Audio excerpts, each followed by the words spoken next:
Thank you, Charlie. And yeah, the guy who was heckling is actually the situation who followed me here tonight. So. Thank you, Mike. Yeah, so I was in town last week for WonderCon, and I was psyched because my new book was going to premiere there, but it never showed up. But it showed up today, so this is the first place I'll be selling this. So it's called Too Small to Fail. It's my new Think collection, and I got a few here, and I'll have some at the Anarchist Book Fair tomorrow in Goldgate Park. So pretty psyched about that. But I'm going to be reading from my Last K Chronicles collection. I left my arse in San Francisco. You know what? I'm going to add one of these to the raffle, by the way. There you go. The first one. So, yeah, it's really interesting to read this stuff without seeing the visuals, but I'm so wordy, it works.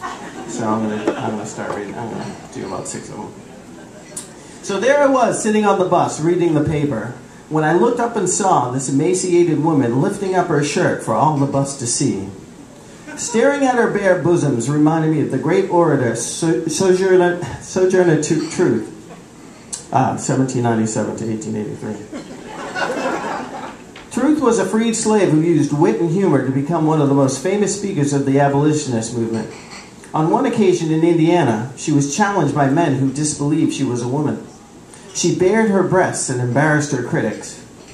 Could this woman be the reincarnation of Sojourner Truth? Could she be positively asserting her rights in this negatively gendered and race-based society? Pull that shirt down and get off of my bus before I call the cops. Or could she just be another crackhead?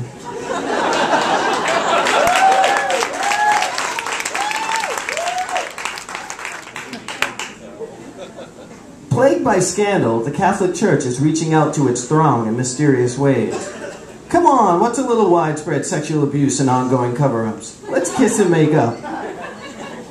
In an effort to make it easier for folks to confess their sins, churches have set up confessionals in such convenient places as the internet, shopping malls, and my personal fave, men's public restrooms.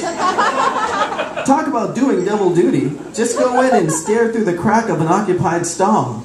If no one threatens to kick your ass, you're in. Sit in the next stall and gently slide your foot over till it touches your neighbor's. Lend a helping hand to your fellow man by holding it under the wall. Offering a tithe never hurts. If you're really lucky, there'll be a hole for you to give and receive God's blessings. Glory be, it must be my lucky day.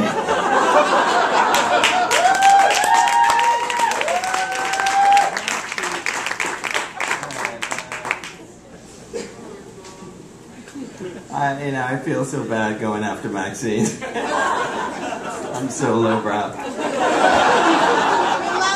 All right, what is up with every other commercial on television these days being about pharmaceuticals?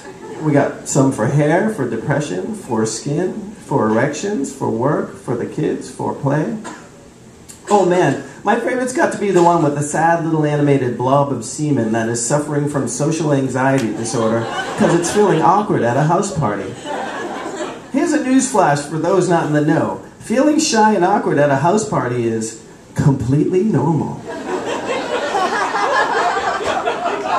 Call me square and unhip, but people should be doping themselves the good old-fashioned way, with booze and weed.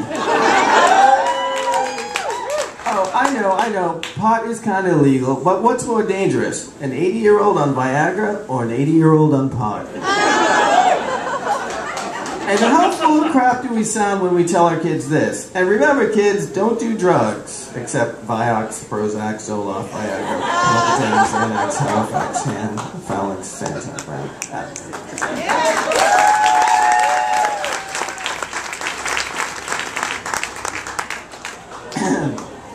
A new year is always a time of change for many people. Your humble narrator is no different. You're moving to LA? That's right, folks. I'm trading in the fog for the smog. The Silicon Valley for the Silicon Peaks. And my friends aren't too happy about it. Keith, you can't move to LA. Your comic strip is as San Francisco San Franciscan is two men doing the sweaty forbidden in a dark corner of some pot smoke-filled bar. As San Franciscan as getting panhandled on Haight Street. Geez, you wouldn't think I voted for Bush or something. Sniff, Keith, I thought I knew you. You'll be back with your tail between your legs, you pompous ass.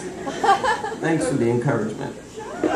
The only civil conversation I had about the move was with my friend Jeff, who had just moved back after 2 years in La La Land. LA is a vapid cesspool of vanity, ego, and vice, a place where creativity and originality are met with skepticism and disbelief, a fast food dumpster full of rodents and leeches. I think you'll do pretty well down there.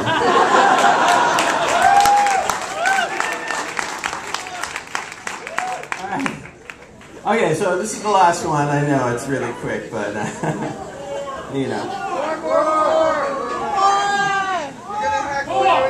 Alright, well I pulled, only a few of these work when you read them. Some of them don't work. And okay, I'll find the one that I just pulled. Because it's, I'll make it up. I should make it up. Oh, okay, I'll do this. As various deadlines loom, I often find myself daydreaming of what my last meal will be on the day the government officially takes me out. My execution day last meal would be Maine lobster with iced tea, some sushi, some greens and spinach sauteed with garlic, hot pie with pistachio ice cream. Somehow, some way though, I'd sneak a little bacon in there. Yeah! Bacon. Sweet sizzling bacon. Hickory smoked. Maple cured. Bacon is the only meat I've ever seen break a vegetarian down. Do you eat meat? I haven't for 2 decades because of religious, health, and ethical reasons. But it's bacon. Oh dear. I mean, come on, is it really truly meat? Okay, the key to eating bacon in moderation is to never bring it into the home, much like tequila. Yeah. And bacon is so versatile. Eat it by itself or put it in a sandwich. Wrap some scallops with it or sprinkle it on a salad. It just makes everything better.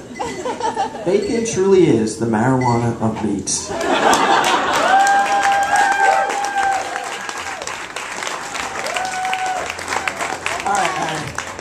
I don't want to be searching all the way through here and go, but so I'm just going to read this last one, and yeah, and I have a few books. I don't have that many books, but please come and sit and have a drink with me, and well, I'll read sweet nothings into your ear. All right, this is dedicated to that one black kid.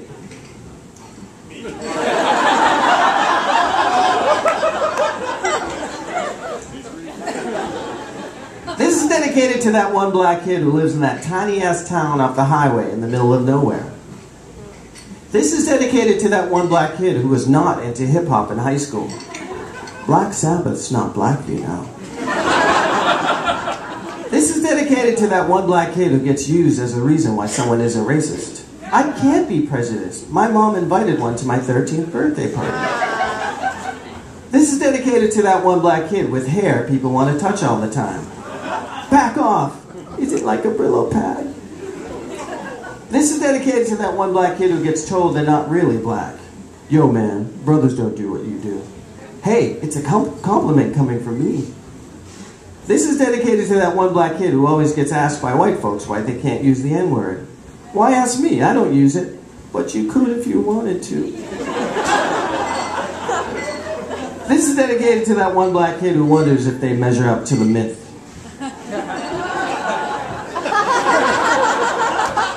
This is dedicated to this one black kid. Yeah. Thank you.